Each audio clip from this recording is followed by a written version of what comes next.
Hi everybody, this is God's Girl G, and I am still here. I have been here, but life has been happening for me. And I know I've said that in previous videos, but do I have an update for you? Um, so I have stepped away from making videos just to zoom in and focus on the transition that I've been in my life. So I've basically been in a new phase of my life, which is a really good phase. And sometimes we think that God's delay in answering a request or a prayer is a denial, but actually it's not a denial. So don't mistake a delay in getting a blessing as God saying no. It's just a delay. That's all it is. And so you have to have faith to believe that it will happen. So many of you are like wondering, what's going on? What happened to God's Girl G? What's the transition? So here is the news. I got married. So many of you are probably wondering, oh my goodness, how could she go this long and not say anything? So I got married November of 2013, and I have been the happiest that I could probably ever be. Now, I'm going to share my story, but I'm going to be careful with some of the details because I do lead a very private life, but I still have a desire to share my story because I feel that there could be someone out there who could be blessed by the information that I'm going to share. So I wrote some bullet points down so you'll see me glancing at my notes. And let me say this disclaimer. This is not meant for you to say negative things. This is my story. And this is the way that I feel that God has blessed me. It doesn't mean everybody's story is going to be this way. I can only attest to what I felt led to do. And I did it all by following a lot of the things that I have been saying down through the years in my video. Trust me, I'm not going to tell you to do something if I myself have not done the work. And I think that's the key. So it's sticking to that plan and understanding what uh, what you do in the meantime. I guess that would be the best way to state it. So I will give you my testimony. This is my second marriage. So I was married before. When I got married before, it wasn't because I was too young or that I was naive. It was basically I settled. I had reached a point in my life. I was back in my 20s, and everybody around me was getting married. I had my own condo. I had bought a place. I had everything together. All I was waiting for is my Boaz. But there's a phrase that says, I was waiting for my Boaz, but all I got was a with a bow. Anywho, I wasn't being honest with myself and honest with what I was seeing. Sometimes as women, and sometimes men too, we talk ourselves into um, accepting and being okay with someone or something just because we feel that that's all that there is or that that's the best that we can do when actually we don't have to settle. So I wasn't being honest with myself. And so I ended up in a situation where I was like, I was going to make it work no matter what. Well, when cheating happens,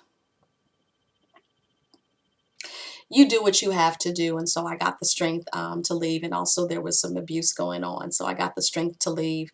I'm going to leave out some other details of what's going on and what else happened in that situation. But I found myself in the transition phase of in the meantime. And in the meantime is why you're waiting on God to deliver you. And sometimes we mistake deliverance with God bringing us out of something, but we're never fully delivered until God brings us out of something into something else that was destined for us. That's just like the children of Israel. They went through 40 years of wandering. They were delivered out of the hand of Israel, but they were not delivered as a people until they made it to the promised land. Now that a preach. So what I'm saying is that my deliverance took a process. I was divorced for a total of, gosh, 7 years. And I did not think that I would ever find myself in a position to get married. So let me continue on because I'm rambling here. So in the meantime, what did I do while I was in my waiting phase? I actually, as Iyanla Van Zant would say, I did the work, honey. And that work involved being honest with myself, being transparent with myself, going through the process of forgiveness. And that one is a big one. Sometimes we don't forgive ourselves for the mistakes of our past, forgiving those who have hurt us, and also understanding what it was that I was looking for in a mate. Ladies, how is it that when you go shopping, have you noticed when you go shopping and you don't know exactly what you're shopping for, you end up buying a lot of stuff that either you don't need or you later find out you really didn't like just because you did not have a plan or you did not know what you were looking for. When you go shopping on purpose and it's focused. If you're looking for a white dress, you know if you see a red dress, that's not the one that you need to buy. And it's the same thing when you're dating, and that's just, the men, this will relate to you as well. How do you know what you're looking for if you haven't even found out what your criteria and requirements are? So I narrowed mine down to 5 basic requirements, which I will not share because those are something that's personal to me, and I don't want you adopting those and trying to go at the same route because this is my story and you have your story your way. But five key things that were basically non-negotiable that I had to have. And of course, if you're a Christian, one of those should be a given that they need to have a relationship with God. That was the key thing. So then I made a list also of nice to haves. Anything within that realm of nice to haves, if they didn't have it, it wasn't a deal breaker. Now, out of my 5 things that I had to have, if they did not have that, that was a deal breaker. And only you know yourself, right? So I also had to trust God with the process. And when I started on my journey, um, what I felt that I got was I had to trust God to take me down or to deal with me in areas that maybe hadn't been dealt with before, or take me down avenues that maybe were not so common. So maybe some of the things that he had given me to do um, might seem odd for you.